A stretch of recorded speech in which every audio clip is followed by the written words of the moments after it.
The CW's Arrow is unfortunately ending this fall.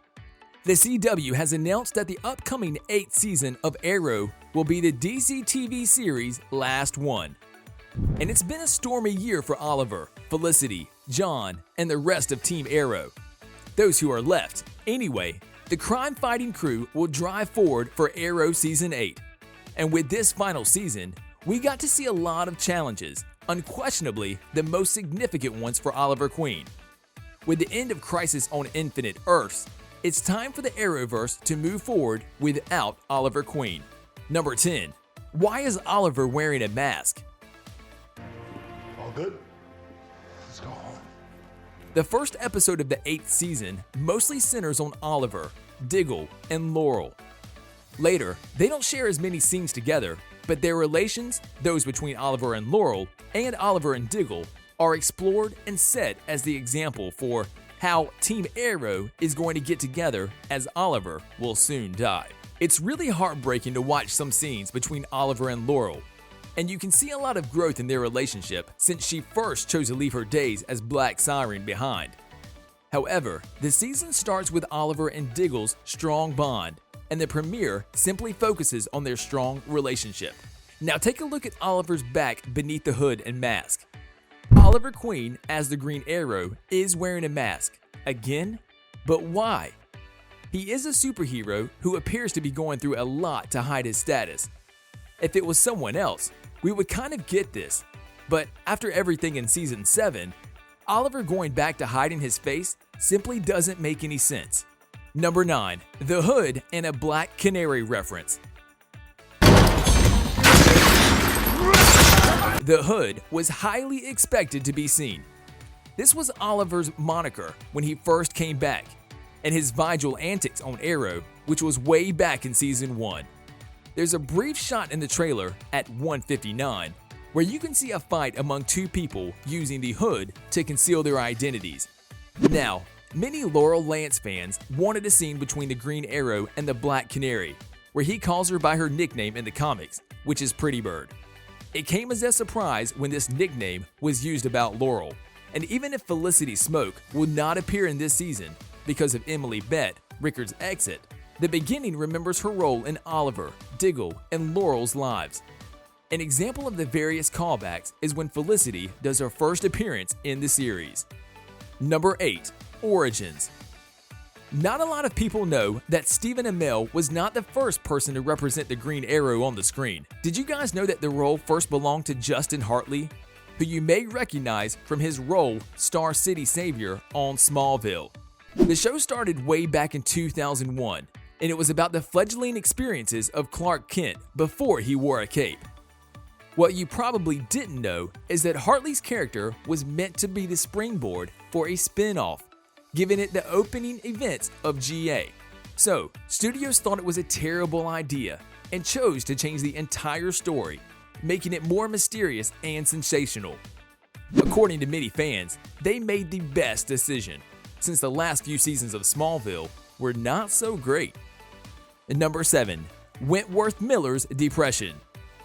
Bless you really are.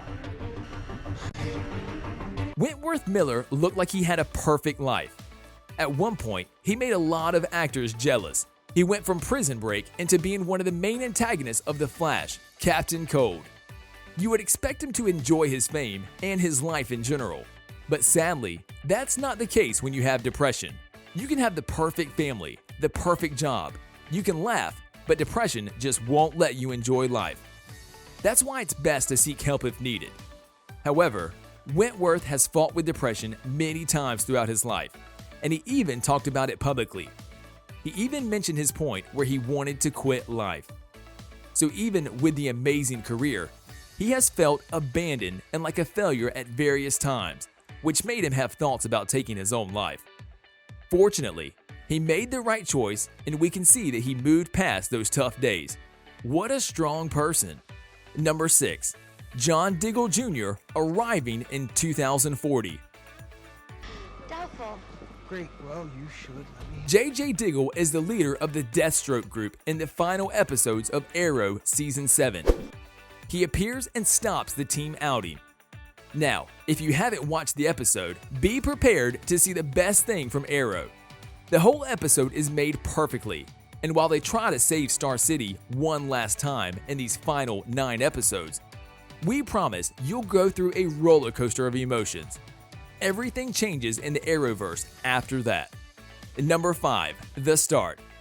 Arrow Season 8 start is everything we hoped for. The beginning includes tons of callbacks to the first episode. The solid plot and setting up the value of Crisis on Infinite Earth shows just how much the series appreciated the fans.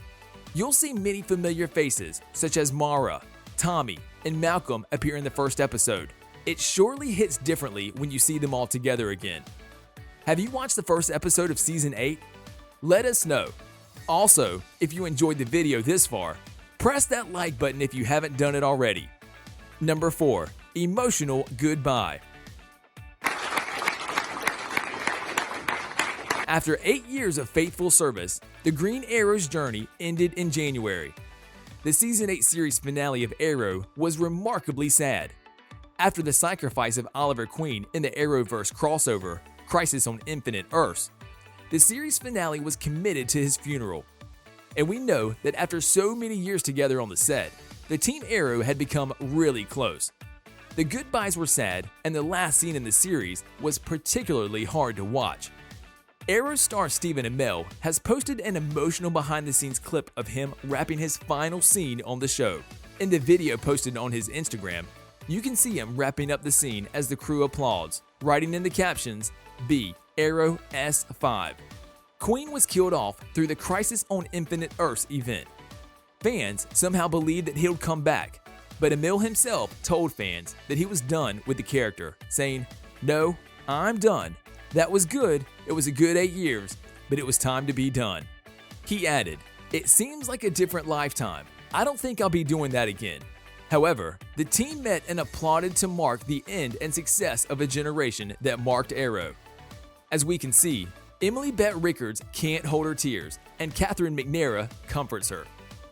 Also, Stephen Amell stands by the window and is overwhelmed with emotion. Even if Arrow is finished, the series leaves a rich legacy behind, thanks to the amazing storyline of the show. Number 3. Stephen Amell and his Twitter account. We all make mistakes, and that's quite normal. But when people like Green Arrow's real-life counterpart, Stephen Amell, make mistakes, that whole thing somehow gets awfully complicated, especially if it's a mistake made on social media. Well, the worst is when it's made on Twitter. However, a few years ago, the actor was just carelessly spending some time on Twitter, and he decided to comment on the issue of Ahmed Muhammad.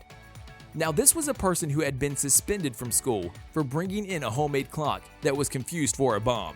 Amell commented that stereotyping Texas as bigots was as bad as stereotyping Ahmed.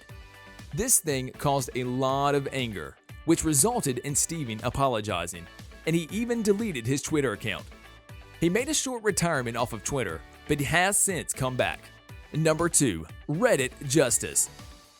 There's literally a subreddit about everything nowadays. And when we say everything, we mean everything. Certainly a show like Arrow has one, since fans always want to share something about their favorite or least favorite thing about the show and the comics. Thoughtfully owned by fans, the Arrow subreddit was a place for people to simply share their thoughts about the show. And we all know how brutally honest and straightforward you can be on the internet. Now, back when Season 3 of Arrow ended, well, fans weren't so much satisfied with the whole thing. We can all admit that the whole thing was a complete mess. So fans hated the season so much that they literally shut down the subreddit and made it to be about Daredevil on Netflix. Can you imagine their anger? However, since then, the subreddit has been turned back. Number 1. A familiar city. While watching Arrow, you may come across a scene from the city that looks terribly familiar. And if you thought you've seen this scene somewhere else, well, you're probably right. Mostly, if you live in a major metropolitan area. The thing is, to get the nighttime shots they desire for the city, the producers used an amalgamation of various parts of many cities to carry the complex parts of the restless city. Some of the shots come from cities like Frankfurt, Germany, Philadelphia, Pennsylvania, Boston, Massachusetts, Tokyo, and Singapore. Later, these shoots are given to the editing crew to remove the foreign symbols and to add some adequate symbols that would fit into the Arrowverse. Imagine all the hard work they had to do. However, it's pretty amazing, right? We end our video here, guys. What is your favorite thing about the show? Let us know in the comments section below. Make sure you like the video, subscribe, and hit the bell icon for more amazing videos such as this. As always, thanks for watching.